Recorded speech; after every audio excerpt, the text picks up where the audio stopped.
Hello, how are we all getting on? Hope you are all alright. I'll tell you what, I'll put my hat on because I can see that glare is going to blind us all shining off the top of my head. Right, so we're back again with the match review where it's finished Preston 2, Sunderland 0. In a game where most of us thought it was going to go a much changed lineup, poor performance, and out the cup. But before we get into it, the lineup was, so we had a back four where we had a goalkeeper of Simon Moore, a back four of Zach Johnson, Nectar Triantis, Hjelde and Joe Anderson at left back. In midfield we had Pierre Ekwa, we had Chris Rigg, Adil Sheesh. On the wings was Ramain Mundal, Abdullah Bar. Up front was Nazari Russian. And to be honest, the first 15-20 minutes we didn't look too bad. We were attacking them, we were creating them, causing them a few problems, and then I think it was about 13 minutes, Abdullah Bar misses an absolute free header. The cross comes in, I think it might have been Mundal who crossed it in. Abdullah Bar 3 yards out, just the goalkeeper to beat, doesn't even hit the goal.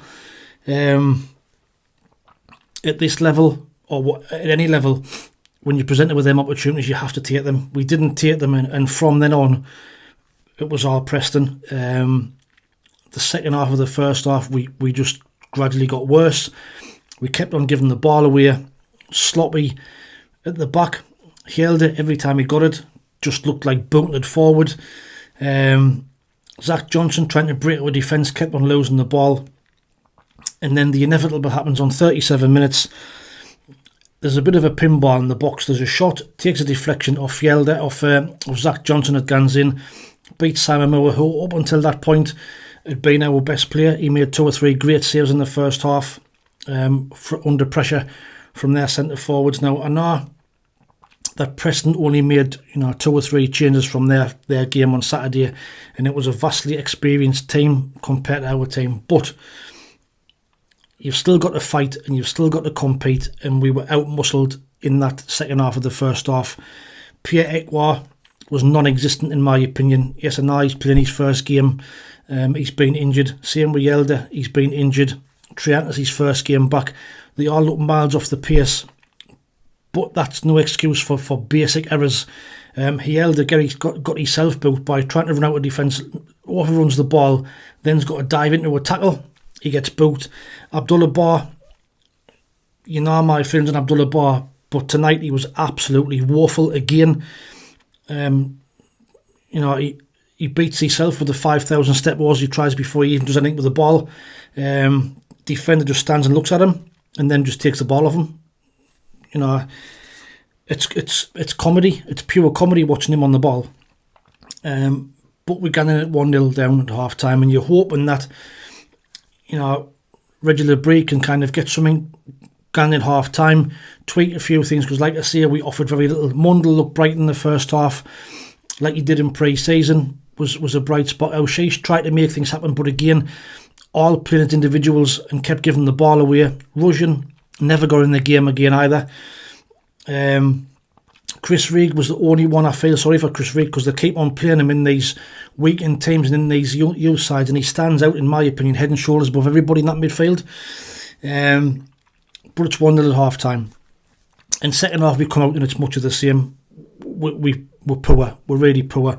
We keep giving the ball away. We can't get any attacking going. We're getting to the final third. It breaks down defensively. Again, we're all over the place. 70th minute. For me, a substitution which I didn't really get. So he takes Chris Rigg off and he brings Harrison Jones on for his debut. But for me, Chris Rigg was starting to get into the game, and he was the only one looking like he was going to create something and make something happen. I get he's going to be involved in the first team squad on Saturday or Sunday, but for me, he's not going to start. So you should have given him the full 90 minutes. Pierre Ekwa was shocking. Miles off the pace in my opinion, and in that midfield he was the one who should have been the experienced figure, putting his foot in and organising things, and he didn't. Chris Rigg was the only one who was doing that. But straight after the substitution, we're all over the place again. Triantis gets attracted to the ball, will get caught in midfield. Anderson comes out from the left-hand side, gets caught. They run through. It breaks, he runs through on goal. Frosky Jensen takes a shot. It goes under Simon Moore, who should be saving it, to be fair. It goes under him, and he should be saving it. But, you know, in his defence, he's had a decent night. He's made some good saves. Hadn't been for him, could have been 4-5 now, easy. And it's 2-0, and it's game hour. You know, we're not going to come back from that. We've created an out, apart from the bar chance in the first half. We've created an out, really. The goalkeeper's never had really an out to save, apart from an O'Shea shot at the end of the first half, which he parried away. But apart from that, we've offered nothing at all. 81 minutes, we'll mark 3 more changes. Jefferson Bennett, Tommy Watson, and Louis Emir comes on for Bar, O'Shea and Russian. And for me, the changes should have been made long before then. Like I say, Bar offered nothing at all for me. Absolutely nothing at all. O'Shea went up the game second half, and Russian never got in the game at all, apart from one shot he had where he used his body well. But that was the only thing he offered in the whole game. And at 81 minutes, there's not really much we can do. To me, Tommy Watson should have been playing before Bar. Brought him on far too late to make a difference. And to be fair, the three of them never got in the game either. But it was a poor performance. I do not want to diss the lads too much. And either the young lads, the average age of 22 or 21. But that performance tonight just shows you that outside of that first 12 or 13, this squad is sadly lacking. And if we get a few injuries in key positions, namely at the back, then we're going to struggle. We're going to struggle big style, because that back four, any one of them back four, are not good enough to be anywhere near the first team. And that's fact. But we'll keep on getting back to the signings, with the exception, I think, of Zach Johnson and Chris Rigg. Every other player on that pitch was a Speakman signing. I rest my case. You know, all the people who defend Speakman and what he's done for the team, what he's done for the club. That just shows you where we are as a club. The squad is massively lacking in depth, with the exception of Chris Rigg, possibly Mundell and Elshish. There's none of them, I think, personally, are good enough for the first team. Ekwa, for me, they can sell him. If we get an offer for him, he can go for me, because he's not going to make it. He's not good enough. He looks disinterested. He has one good game in about 10. So for me, if we get the chance to get rid of him, then I really would. Player ratings tonight. So Simon Moore, like I said, I thought he had some good saves in the first half. 7 out of 10 for Moore. Like I said, could have been 5 out of 4 or 5 if it hadn't been for him. Zach Johnson, 5 out of 10.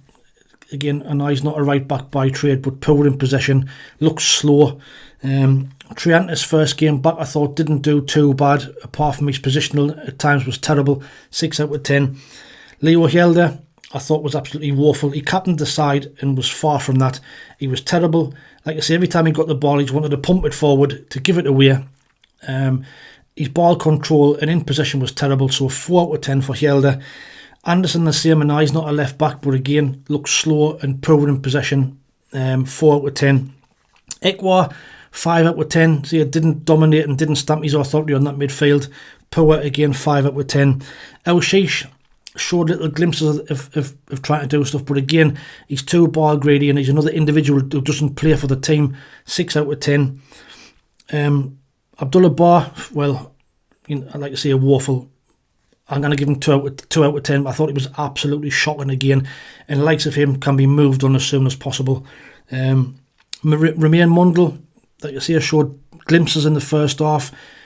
The switch sides in the second half, which kind of took him out of the game. Why he switched it, I didn't know. But 6 out of 10 for Mundell.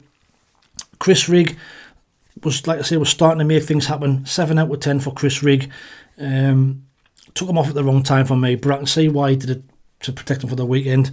And Russian, 4 out of 10, and that's only for effort. He ran and grafted, but again never got in the game.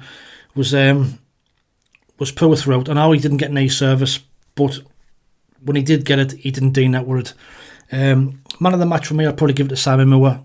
Like I said, just because he kept us in the game. Could have been out of sight long before it was. So Simon Moore, my man of the match. But let me know what your thoughts are in the comments below. We're out the cup now. It was always going to happen. These fringe players now have got no game time. And they should have been knocking the door and trying to prove a point to force the way into Reggie Lebreese's thoughts, and they didn't do that. You know, it was out with the whimper. That's what it was. A disappointing night. A couple of positives, I suppose, we can take. You know, it was game time for some of the lads who've been out injured, but a lack of quality stands out like a sore thumb. A lack of quality, a lack of squad depth, and it's time that, you know, Kristjaan Speakmans has a long, hard look at that and does something about it, because if we get any more injuries in the back four, we are absolutely screwed, because none of them in the back four tonight were nowhere near the first team. So, but let us know what you think. You know me, I'm always honest. I just see it as I see it, and that's how I saw tonight. Apart from the first half, a poor performance, lacklustre, lack of energy, and out with a whimper. But it's on to Sheffield Wednesday on Sunday. Hopefully the first 11 can come out and put that result right, and we go again. Watch out for the match preview coming out on Thursday for the Sheffield Wednesday game on Sunday. But until the next time, thanks for watching. Take it easy, stay safe, and we'll speak soon. Ta-ra.